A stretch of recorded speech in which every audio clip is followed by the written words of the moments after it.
အောက်စဘူကိုပရိသတ်တယောက်လိုဝင်းရံအားပေးခဲ့ကြတဲ့အနုပညာရှင်6ဦးပုံမှန်ဆိုရင်တော့အနုပညာရှင်အချင်းချင်းဝင်းရံအားပေးတယ်ဆိုတာကတော့တော်တော်လေးကိုနည်းတဲ့ကိစ္စဖြစ်ပါတယ်။အနုပညာရှင်တွေကြားထဲမှာမန်လေးရှိတာမို့အားပေးခြင်းရတောင်မှပွင့်လင်းစွာနဲ့အားမပေးကြဘူးဖြစ်ပါတယ်။ဒါပေမဲ့အောက်စဘူကိုတော့အားပေးဝင်းရံခဲ့ကြတဲ့အနုပညာရှင်ကြီးတွေရှိပါတယ်။စမ်းကြည့်ပါပေးကနေပြီးတော့ပြန်လဲကြိုဆိုလိုက်ပါရရှင်။အောက်စဘူကိုအားပေးဝင်းရံတဲ့အနုပညာရှင်ကြီးတွေကဘယ်သူတွေဖြစ်မလဲဆိုတာဒီဗီဒီယိုလေးမှာလေ့လာကြည့်ရအောင်ပါရှင်။နံပါတ်1ထထမိုးကထိတ်တန်းမင်းသမီးကြီးဖြစ်ပေမဲ့မန်မာနာမရှိဘဲနဲ့အောက်စဘူကိုအားပေးဝင်းရံတဲ့သူဖြစ်ပါတယ်။ပုံမှန်ဆိုရင်တော့ဘာပွဲမှဝင်ပါလိမ့်မရှိပေမဲ့အောက်စဘူကိုဇက်ကားခွင့်ဖိတ်တယ်ဆိုတာသိရတော့ကသူကပါစိတ်ပြန်ပြီးတော့လှုပ်ရှားနေကြတာဖြစ်ပါတယ်။ဇက်ပြန်ကာခွင့်ရအောင်သူပါရင်ခုန်စိတ်လှုပ်ရှားနေတာဖြစ်တယ်။ဒီလိုမျိုးစိတ်လှုပ်ရှားနေရဲဆိုတာကိုလည်းဒီလိုမျိုး social media မှာတင်နေဆိုတာကတော့မရှိသလောက်ထထမိုးအတွက်ကရှားတဲ့အတွက်အောက်စဘူကတော့ကံကောင်းတယ်လို့ဆိုရမှာဖြစ်ပါတယ်။အောက်စဘူကစူးစမ်းတဲ့လူငယ်တူဖြစ်တဲ့အတွက်ထထမိုးက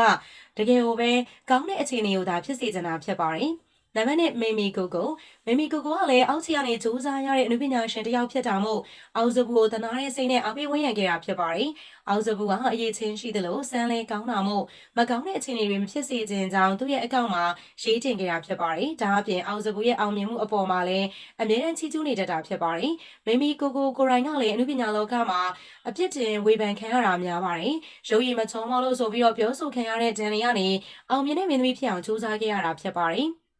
နံပါတ်3ဝင်းတပြေထွန်းကလည်းအောက်စဘူရဲ့အကြီးစားဖန်ဆိုလည်းမမားပါဘူး။အောက်စဘူကိုလေးစားချစ်ခင်တဲ့အတွက်ဇက်အတူတူကားဖို့တောင်မှစီစဉ်ခဲ့တာပါ။သူရဲ့ comeback ပွဲမှာအောက်စဘူနဲ့တွဲပြီးတော့ကားခွင့်ရအောင်စူးစမ်းခဲ့တာဖြစ်ပါတယ်။ဝင်းတပြေထွန်းကအောက်စဘူဇက်ကားခွင့်ပိတ်ခံလိုက်ရတဲ့အချိန်မှာလည်းအရန်ကိုစိုးရင်ပြီးတော့ပြန်ကားခွင့်ရဖို့အတွက်ပရိသတ်တွေနဲ့အတူတူစောင့်ဆိုင်းနေခဲ့တာဖြစ်ပါတယ်။နံပါတ်4တန်နာဘူကအောက်စဘူရဲ့ဇက်ပွဲတွေမှာဆိုရင်လည်းကောင်းပြင်းတဲ့အတူတူသွားပြီးတော့ကြည့်ခဲ့တာဖြစ်ပါတယ်။သူမရဲ့ဖခင်ဖြစ်သူကဇက်တေးသချင်းတွေရေးသားသူဖြစ်ပြီးတော့အောက်စဘူရဲ့ဆရာတယောက်ဆိုရင်လည်းမမားပါဘူး။သချင်းပိုင်းနဲ့ပတ်သက်ပြီးတော့အောက်စဘူကိုတင်ကြားပေးခဲ့တာမို့တပည့်တယောက်အနေနဲ့သူမတို့နဲ့ပါရင်းနှီးနေတာဖြစ်ပါတယ်။အောက်စဘူနဲ့ပတ်သက်ပြီးတော့လည်းတခုခုဖြစ်တဲ့အချိန်တိုင်းမှာလည်းအမြဲပဲဝန်းရံပေးလိမ့်ရှိရလည်းဖြစ်ပါတယ်။နံပါတ်5ဘေဘီမောင်ကလည်းအောက်စဘူရဲ့အနုပညာရှင်ထဲမှာအားပေးတဲ့သူတစ်ယောက်ဖြစ်ပါတယ်။အောက်စဘူရဲ့ဇက်ပွဲတွေကိုကိုယ်တိုင်ပွဲထဲသွားမကြည့်ဖြစ်ပေမဲ့ social media ပေါ်မှာအမြဲကြည့်ပြီးတော့အားပေးနေကြရလဲဖြစ်ပါတယ်။ဒါကြောင့်မို့လဲအောက်စဘူဒုက္ခရောက်တဲ့အချိန်မှာအနုပညာရှင်တစ်ယောက်အနေနဲ့ fan အင်အားပြသပြီးတော့အားပေးဝန်းရံခဲ့သေးတာဖြစ်ပါတယ်။နံပါတ်6နှိုင်းရှင်မြင့်မို့